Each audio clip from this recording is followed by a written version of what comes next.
Welcome to HSG. Today we're going to talk about the causes of World War II. War is often considered the cruelest and most devastating aspect of human existence. World War II was the largest conflict in history, exposing the darkest aspect of humanity and the brutal nature of warfare. Do not think that fighting is a fun thing. We should learn lessons from it. We should oppose war and promote peace.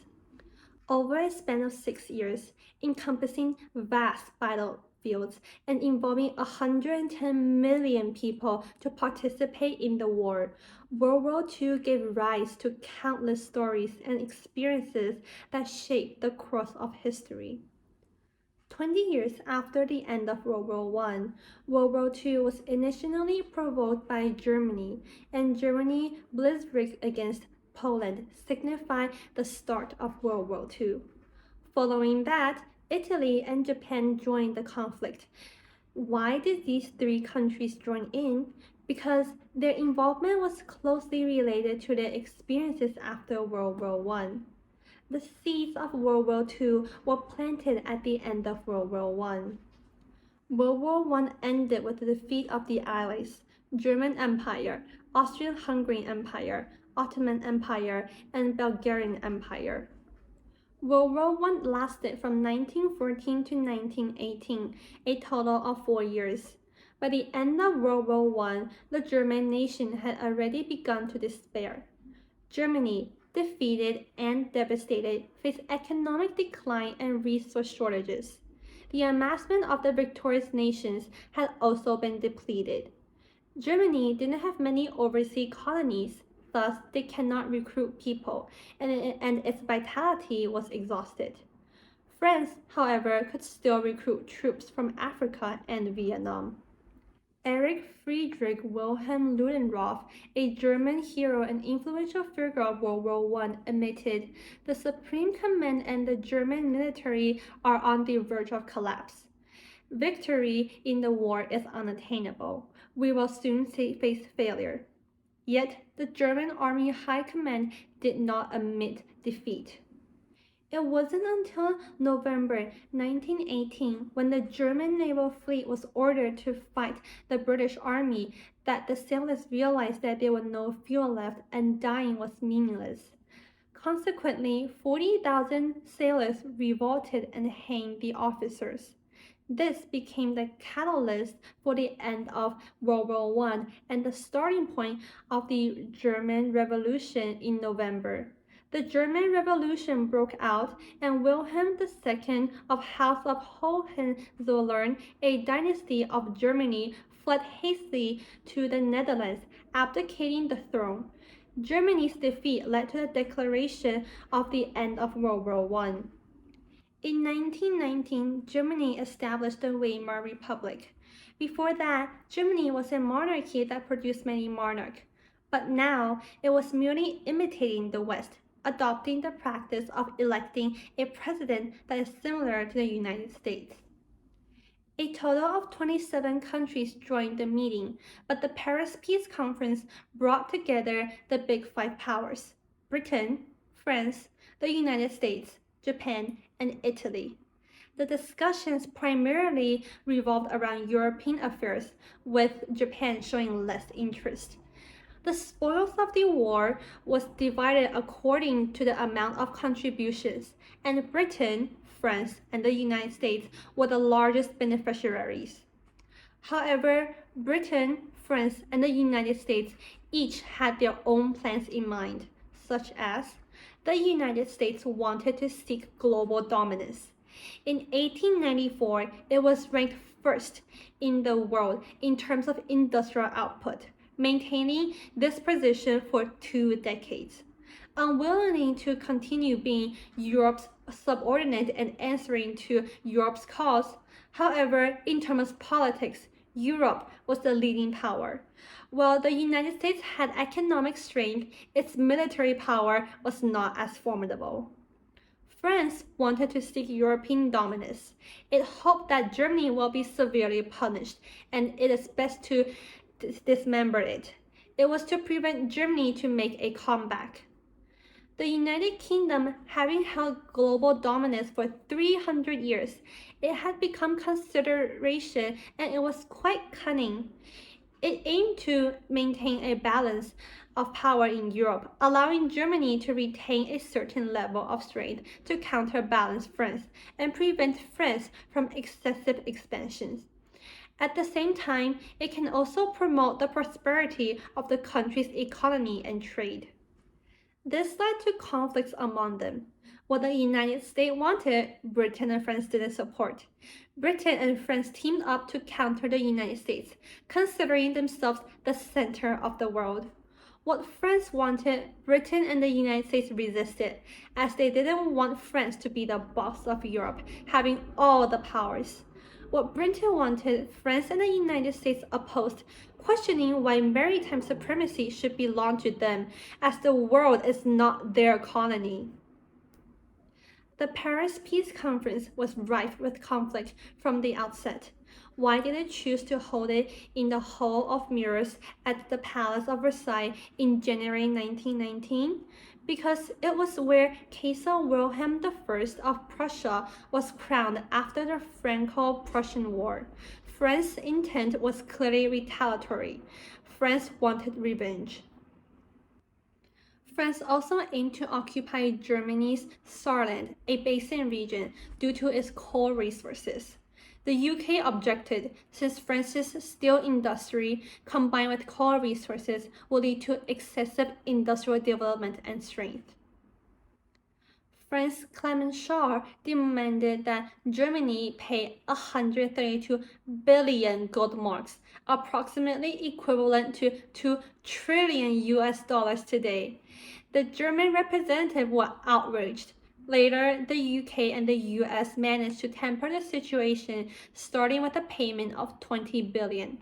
As all parties were in a relatively sorry state after the war, especially France's northern regions, which suffered heavy casualties as the main battlefield, and given the deep-rooted enmity between France and Germany spanning half a century. Lastly, at the Paris Peace Conference, the three countries of Britain, France, and the United States took turns with their demands, each making incisive points until they wrote out the Treaty of Versailles. On May 7, 1919, the Treaty of Versailles was announced, forcing Germany to sign.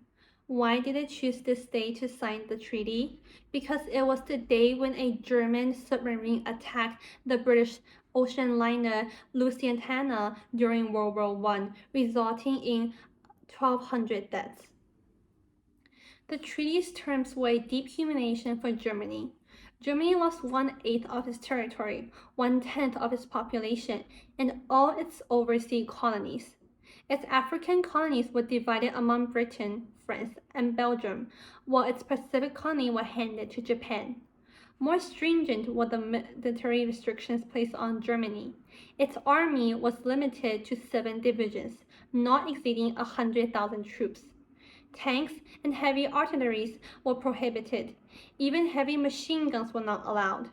Consequently, Germany's military power was reduced to that of a police force, capable only of suppressing domestic unrest, let alone defense and expansion. Germany's navy couldn't exceed 15,000 personnel, and it was forbidden from possessing submarines, aircraft carriers, or battleships, and it couldn't have airplanes. Everything was to be dismantled. This treaty was excessively harsh to a powerful nation and such a resilient people. The treaty resulted in territorial losses, reparations, and disarmament. Let's be honest, the Allies' approach was far from wise. It would have been better for everyone to put aside their grievances after the war and look forward. When dealing with a nation like Germany, either do not provoke it or, as France suggested, dismember it. After World War II, the Allies learned their lesson. The UK, France, the US, and the USSR took large portions of Germany's territory and split Germany into East and West Germany. In addition, they encroached onto Poland. Germany was significantly diminished. It was like a wounded, fierce tiger. Once it's healed, it will bite back. Germany felt the treaty was extremely unfair. What crime had they committed? Everyone was involved in imperialism, and Germany was just defeated. Next time, Germany just have to win. That was a dangerous thought.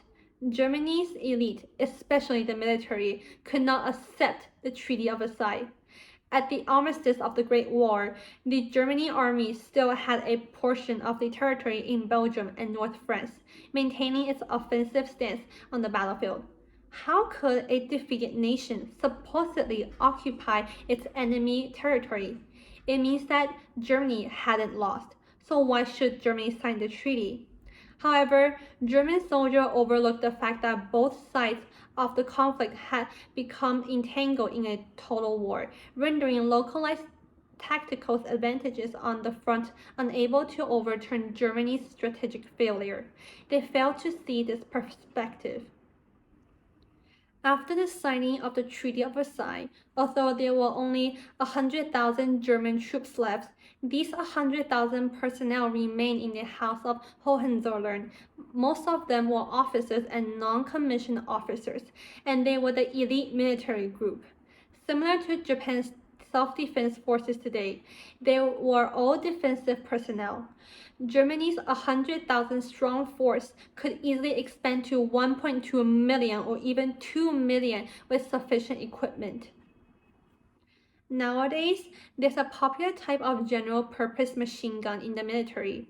If it's mounted on a bipod, it's a light machine gun. If mounted on a tripod, it becomes a heavy machine gun. This innovation was invented by the Germans. When mounted on a high stand, it can even function as an anti-aircraft machine gun. Therefore, the Germans are very clever. The Allies prevented them from building airplanes, so Germany formed aviation clubs for civilian purposes. They began with transport planes, and with training, they transitioned to combat planes. They weren't allowed to build submarines, so they partnered with the Netherlands and Spain to build them, retaining the blueprints. After returning to Germany, they could produce their own. The Allies could destroy Germany's factories, dismantle their machinery, but they cannot take away human intelligence. Germany's military was adaptable in this way, but its economy has been in a long-term downturn. They couldn't offer cash payment, so they offered locomotives and machineries as collateral, stripping Germany of the production and livelihood materials it depended on. Many Germans lost their jobs, and numerous factories shut down. Germany claimed it has no more money, refusing to continue repaying reparations.